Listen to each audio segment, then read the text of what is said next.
Hello friends, स्वागत है आप सबों का एवीसी एकेडमी 2.0 पर। फ्रेंड्स, आइए आज के करेंट अफेयर्स को देखते हैं।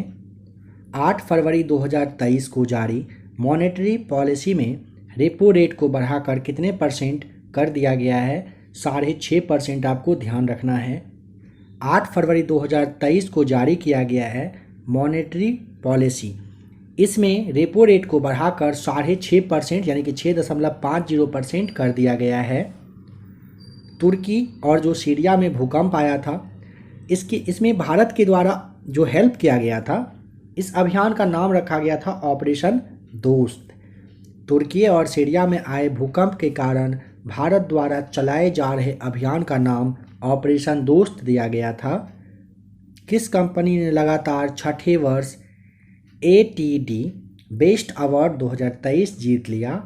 NTPC ने जीता है। ध्यान रखें, पूछा जाता है कि किस कंपनी ने लगातार छठे वर्ष ATD बेस्ट अवार्ड 2023 जीता? NTPC के द्वारा जीता गया है। किस बैंक ने QR कोड आधारित कॉइन वेंडिंग मशीन लॉन्च करने के लिए एक पायलट परियोजना शुरू करने की घोषणा की है? आपको भारतीय रिजर्व बैंक बताना है। एक पायलट परियोजना की शुरुआत की गई है भारतीय रिजर्व बैंक के द्वारा। किस देश के विकेट कीपर साथ ही साथ बल्लेबाज थे? कामरान अकमल। इन्होंने क्रिकेट के सभी प्रारूप से संन्यास लेने की घोषणा की। ध्यान रखेंगे, कामरान अकमल पाकिस्तान के खिलाड़ी थे, विकेट कीपर के साथ साथ बल्लेबाज भी थे। इन्होंने संन्यास लेने की घोषणा कर दी है। नवीनतम खोजों के आधार पर कौन से ग्रह चंद्रमाओं की संख्या बढ़ाकर 92 हो गई है? बृहस्पति का हो चुका है, जो कि सर्वाधिक उपग्रह है इसी के पास। लेटेस्ट जो अभी खोज हुआ है डेटा के अनुसार, बृहस्पति की संख्या 92 है। मतलब बृहस्पति का जो उपग्रह है यानी कि चंद्रमा की संख्या है, ये कितना है? 92 है, जो कि सबसे ज़्यादा है। किस क्रिकेटर ने T20 क्रिकेट में किसी भारतीय द्वारा सर्वोच्च व्यक्तिगत स्कोर का नया रिकॉर्ड बनाया गया? शुभमन गिल के द्वारा 126 रन। आपको ध्यान रखना है। सामाजिक न्याय और अधिकारिता मंत्रालय के साथ कौन सा केंद्रीय मंत्रालय नमस्ते योजना शुरू करता है? आवास और शहरी मामले मंत्रालय के द्वारा किया जाता है। ध्यान दें, सामाजिक न्याय और अधिकारिता मंत्रालय के साथ कौन सा ऐसा केंद्रीय मंत्रालय है जो नमस्ते योजना लागू करता है? आवास और शहरी मामले मंत्रालय के द्वारा भी किया जाता है। नेशनल बास्केटबॉल एसोसिएशन के सर्वकालिक प्रमुख स्कोरर खिलाड़ी कौन बन गए? LeBron James. ध्यान रखेंगे, नेशनल बास्केटबॉल एसोसिएशन जिसे NBA कहते हैं, इसके सर्वकालिक प्रमुख स्कोरर खिलाड़ी बने हैं LeBron James. Quality council of India के तहत NDA की राष्ट्रीय मान्यता प्रणाली को ग्लोबल क्वालिटी इंफ्रास्ट्रक्चर इंडेक्स 2021 में दुनिया में कौन सा स्थान मिला? 5वां स्थान मिला है। ध्यान दें, क्वालिटी काउंसिल ऑफ इंडिया के तहत NDA की राष्ट्रीय मान्यता प्रणाली को ग्लोबल क्वालिटी इंफ्रास्ट्रक्चर इंडेक्स 2021 में दुनिया का कौन सा स्थान? 5वां स्थान मिला है। पत्रकारिता के प्रति योगदान हेतु राजा राम मोहन राय राष्ट्रीय पुरस्कार 2023 किसे प्रदान किया गया है? ABK प्रसाद को। ध्यान रखें, पत्रकारिता के प्रति योगदान देने की वजह से, अच्छे योगदान की वजह से राजा राम मोहन राय राष्ट्रीय पुरस्कार 2023 किसे प्रदान किया गया? ABK प्रसाद को दिया गया है। ध्यान रखेंगे, 9 फरवरी 2023 को इंटरनेशनल क्रिकेट के तीनों फॉर्मेट में 30 साल की उम्र के बाद डेब्यू करने वाले पहले भारतीय क्रिकेटर का नाम सूर्य कुमार यादव। 9 फरवरी 2023 को इंटरनेशनल क्रिकेट के तीनों फॉर्मेट में, टेस्ट, वनडे और T20 में 30 साल की उम्र के बाद डेब्यू करने वाले पहले भारतीय खिलाड़ी का नाम सूर्य कुमार यादव है। भारत का पहला और एशिया का सबसे बड़ा ग्लास इग्लू रेस्तरां कहाँ पर बनाया गया है? गुलमर्ग में बना है। मोस्ट VVI क्वेश्चन है, समझिए। भारत का पहला और एशिया का सबसे बड़ा ग्लास इग्लू रेस्तरां कहाँ पर बनाया गया? गुलमर्ग में। इसरो ने किस रॉकेट से 3 सैटेलाइट्स को लो अर्थ ऑर्बिट में स्थापित किया है? SSLV D2 रॉकेट को।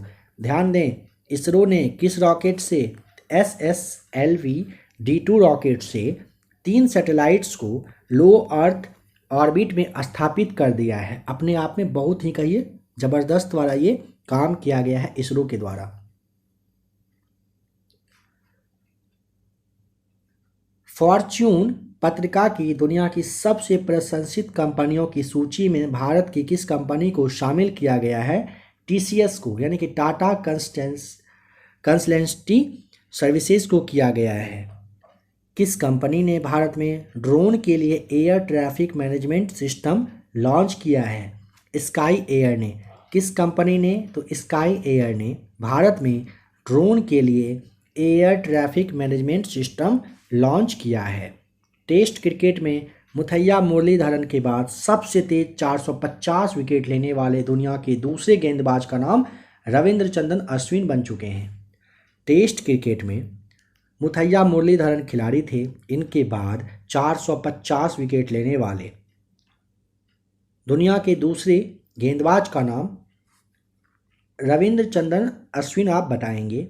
किस केंद्रीय मंत्री ने मिशन अंत्योदय सर्वेक्षण 2022-23 का उद्घाटन किया? गिरिराज सिंह किए हैं। किस केंद्रीय मंत्री ने? तो गिरिराज सिंह ने मिशन अंत्योदय सर्वेक्षण 2022-23 का उद्घाटन किया है। राष्ट्रपति द्रौपदी मुर्मू ने कहां पर महिलाएं यानी कि मूल्यनिष्ठ समाज की नींव थीम पर एक राष्ट्रीय सम्मेलन की उद्घाटन की है? हरियाणा में किया गया है। हरियाणा में भारत की जो महामहिम राष्ट्रपति हैं द्रौपदी मुर्मू, इन्होंने महिलाएं मूल्यनिष्ठ समाज की नींव थीम पर एक राष्ट्रीय सम्मेलन का उद्घाटन ये की है। इंटरनेशनल टेस्ट क्रिकेट के इतिहास में 2 देशों के लिए शतक जड़ने वाले दूसरे क्रिकेटर बने हैं Gary Ballance. International test cricket के इतिहास में ध्यान रखेंगे 2 देश के लिए शतक जड़ने वाले दूसरे क्रिकेटर का नाम है गैरी बैलेंस। आप ऐसे याद कर सकते हैं, बैलेंस करके चल रहे थे और 2 देश के लिए शतक लगा दिए हैं ये खिलाड़ी। खाद्य और कृषि संगठन कॉरपोरेट सांख्यिकी डेटाबेस के उत्पादन आंकड़ों के अनुसार 2021-22 में दूध उत्पादन के मामले में दुनिया का नंबर 1 देश कौन सा है? भारत सही जवाब है। कैनरा बैंक का प्रबंध निदेशक और CEO किसे नियुक्त किया गया है? के सत्यनारायण राजू को कैनरा बैंक का प्रबंधक निदेशक और CEO के रूप में के सत्यनारायण राजू को नियुक्त किया गया है। बताइए कि किस भारतीय अमेरिकी स्कूली छात्रा हैं जिन्होंने जॉन्स हॉपकिंस सेंटर फॉर लैटलैंड यूथ की यानी कि दुनिया के सबसे प्रतिभाशाली छात्रों की लिस्ट में लगातार दूसरे साल खिताब अपने नाम किया? नताशा पैडियान यागम नाम ध्यान रखेंगे। सवाल कह रहे हैं ना कि ऐसा कौन सा भारतीय अमेरिकी स्कूली छात्रा है जिन्होंने Johns Hopkins centre for talented youth इसकी दुनिया के सबसे प्रतिभाशाली छात्र की लिस्ट में लगातार दूसरे साल खिताब अपने नाम किया? नताशा पैडियान यागम आप ध्यान रखिएगा। वर्ष 2021-22 के दौरान बताइए कौन सा देश सर्वाधिक विदेशी आवक प्रेषण प्राप्त करने वाला देश बन गया है? तो भारत बना है। सवाल कह रहा है ना 2021-22 के दौरान कौन सा देश? तो भारत वह देश है जो सर्वाधिक विदेशी आवक प्रेषण प्राप्त करने वाला देश बना है। तो आपको ध्यान रखना है, भारत 89,127 मिलियन डॉलर के साथ टॉप पर है। यूनेस्को ने किस भारतीय विश्वविद्यालय को विरासत टैग देकर जीवित विरासत का पहला विश्वविद्यालय बनाने की संभावित घोषणा की है? तो विश्व भारती विश्वविद्यालय को। यूनेस्को ने कौन सा ऐसा भारतीय विश्वविद्यालय है? तो वह है आपका विश्व भारती विश्वविद्यालय। इसको विरासत टैग देकर जीवित विरासत का पहला विश्वविद्यालय बनाने की संभावित घोषणा कर दी है। 9 फरवरी 2023 को किस देश की स्कीयर एलेना फैंचिनी का निधन हुआ है? इटली की है यह। 9 फरवरी 2023 को किस देश की स्कीयर एलेना फैंचिनी का निधन हुआ है? इटली की। पूरे भारत में डिजिटल भुगतान को प्रोत्साहित करने के उद्देश्य से डिजिटल भुगतान उत्सव का शुभारंभ किसने किया है? अश्वनी वैष्णव ने किया है। पूरे भारत में डिजिटल भुगतान को प्रोत्साहित करने के उद्देश्य से डिजिटल भुगतान उत्सव का शुभारंभ किसने किया? अश्वनी वैष्णव ने किया। 10 फरवरी 2023 को इंटरनेशनल क्रिकेट के तीनों फॉर्मेट में शतक लगाने वाले पहले भारतीय और विश्व के चौथे कप्तान बने हैं रोहित शर्मा। सवाल समझिए, डेट को याद रखिए, 10 फरवरी 2023 को इंटरनेशनल क्रिकेट के तीनों फॉर्मेट में शतक लगाने वाले पहले भारतीय और विश्व के चौथे कप्तान बने हैं रोहित शर्मा। 14वीं शताब्दी की महाकाव्य कहानी पर आधारित पुस्तक विक्ट्री सिटी के लेखक का नाम सलमान रुश्दी है। 14वीं शताब्दी की महाकाव्य कहानी पर आधारित पुस्तक विक्ट्री सिटी नाम है, इसके लेखक का नाम सलमान रुश्दी आपको बताना है। भारत में पहली बार कौन सा ऐसा राज्य या फिर केंद्र शासित प्रदेश है जहां पर लिथियम के भंडार पाए गए हैं? जम्मू और कश्मीर में काफ़ी मात्रा में कहिए कि लिथियम मिला है। काफ़ी ज़्यादा इंपॉर्टेंट न्यूज़ है, करंट अफेयर्स काफ़ी मोस्ट वीवीआई है, इसे ज़रूर याद रखेंगे। महिला प्रीमियर लीग के capri global holdings private limited की स्वामित्व वाली लखनऊ फ्रेंचाइजी का नामकरण क्या किया गया है?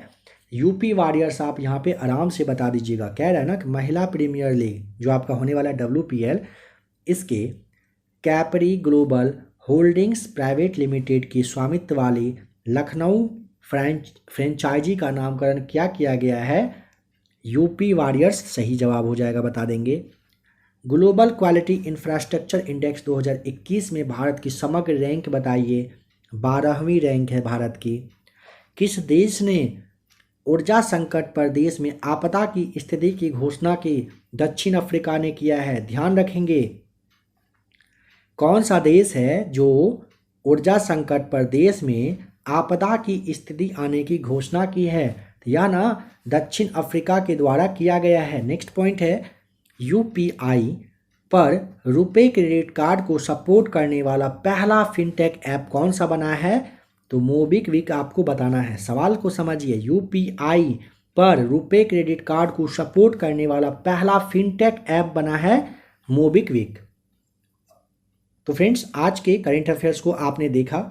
आशा करता हूं कि क्लास आपको अच्छा लगा होगा। करेंट अफेयर्स देखना हो चैनल को सब्सक्राइब करके जुड़ जाइए। क्लास अच्छा लगा होगा तो वीडियो को लाइक करिएगा। हर दिन 1 बजे आप लोगों के लिए करेंट अफेयर्स इस चैनल पर आ जाता है।